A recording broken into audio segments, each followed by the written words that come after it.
नमस्कार बंधुरा आमार चैनेले आपनादेर सबाइके स्वागत जानाई। पटलेर तो अनेक रेसिपि बानिয়েছেন, एकबार এই रेसिपिटा बानिয়ে देखुन। चिंगड़ी बाटा पटल, যারা যারা পটল খেতে একদমই পছন্দ করেন না তারা এই রেসিপিটা একবার বানালে কিন্তু এই রেসিপিটার প্রেমে পড়ে যাবেন। তাহলে চলুন রেসিপিটা শুরু করা যাক। সবার প্রথমে আমি এখানে পটলগুলোকে ভালোভাবে ধুয়ে খোসা ছাড়িয়ে নিয়েছি, দিয়ে এইভাবে কেটে রেখেছি। আর আমি এখানে নিয়েছি চিংড়ি মাছ। এবার আমি চিংড়ি মাছটা বেটে নেব।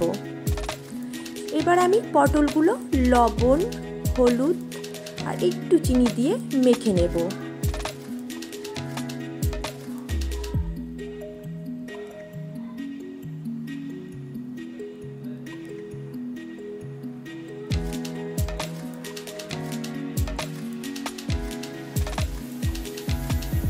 এবার আমি ভালোভাবে মেখে নেব। ভালোভাবে মাখা হয়ে গেছে। চিংড়ি মাছটা আমি বেটে নিয়েছি, আর এখানে আমি একটা মিডিয়াম সাইজের পেঁয়াজ পেস্ট করে রেখেছি, আর আমি এখানে নিয়েছি আদা রসুন বাটা। তাহলে চলুন রেসিপিটা শুরু করা যাক। এখানে আমি একটা প্যানে দিচ্ছি সরষের তেল।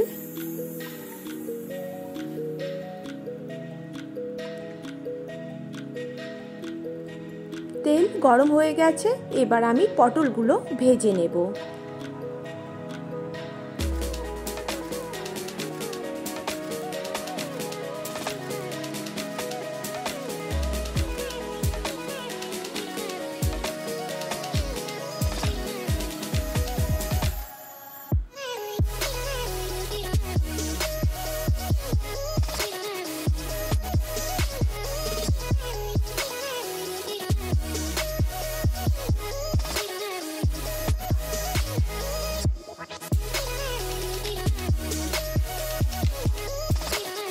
এবার আমি একটা ঢাকা দিয়ে গ্যাসের ফ্লেমটাকে মিডিয়ামে রেখে পটলগুলো ভেজে নেব।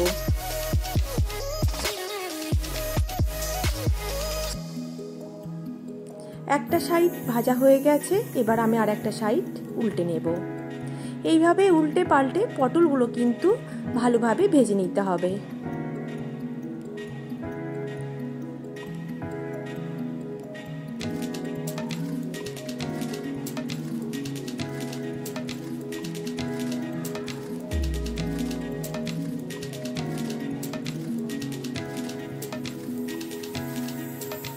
আমি আর একবার ঢাকা দিয়ে পটলগুলো ভালোভাবে ভেজে নেব।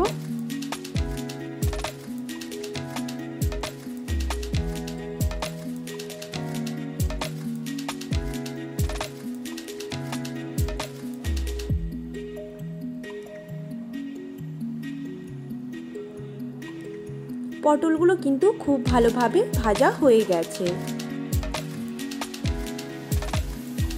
এবার আমি ওই তেলেই দিচ্ছি পেঁয়াজ যে পেস্ট করে রেখেছিলাম সেই পেঁয়াজটা।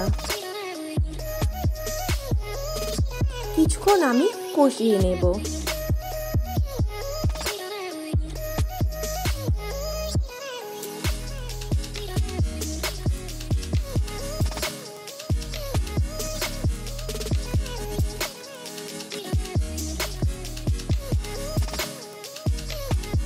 এবার আমি দিচ্ছি আদা রসুন বাটা। আমি এখানে পুরোটা দিচ্ছি না, আমি এখানে 1 টিস্পুনের মতো আদা রসুন বাটা দিচ্ছি। এবার আমি কিছুক্ষণ কষিয়ে নেব।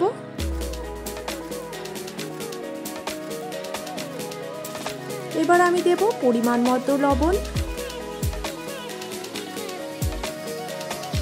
হলুদ গুঁড়ো, আবার কিছুক্ষণ কষিয়ে নেব।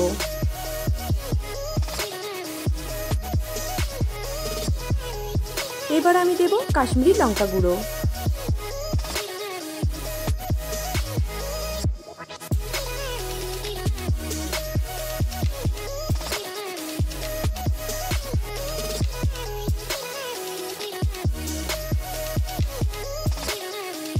এবার আমি দিচ্ছি একটা মিডিয়াম সাইজের টমেটো, এইভাবে ছোট ছোট করে কেটে রেখেছিলাম সেইটাই আমি দিচ্ছি। টমেটো দেওয়ার পর আমি আবার কিছুক্ষণ কষিয়ে নেব। এবার আমি দেব কিছুটা কাঁচা লঙ্কা।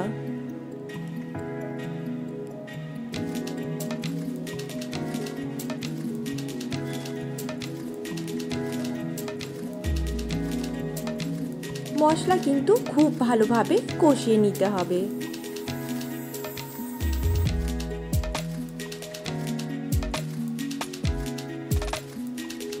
মশলা খুব ভালোভাবে কষানো হয়ে গেছে। এবার আমি চিংড়ি বাটা দিয়ে দিচ্ছি।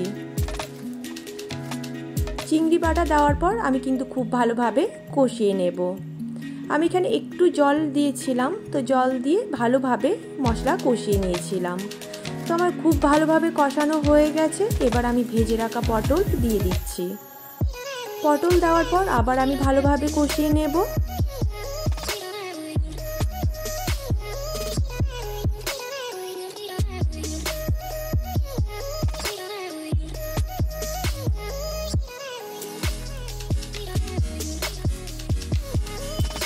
এবার আমি দিচ্ছি কিছুটা চিনি।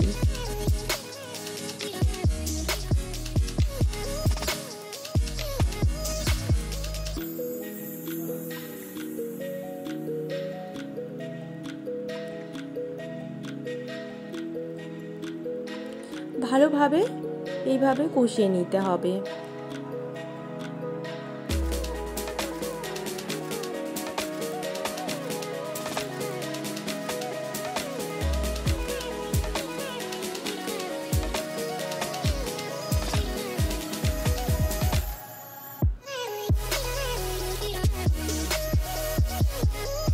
মশলা খুব ভালোভাবে কষানো হয়ে গেছে।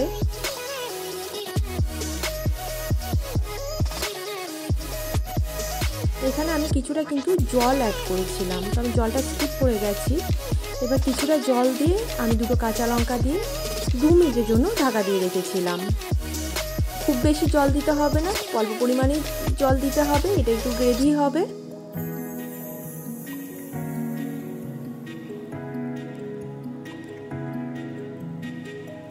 এবার আমি দেব গরম মশলা। গরম মশলা খুব ভালোভাবে মিশিয়ে নেব।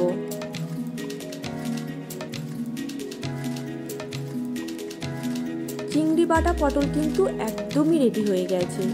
রেসিপিটা কেমন লাগলো অবশ্যই কমেন্টে জানাবেন।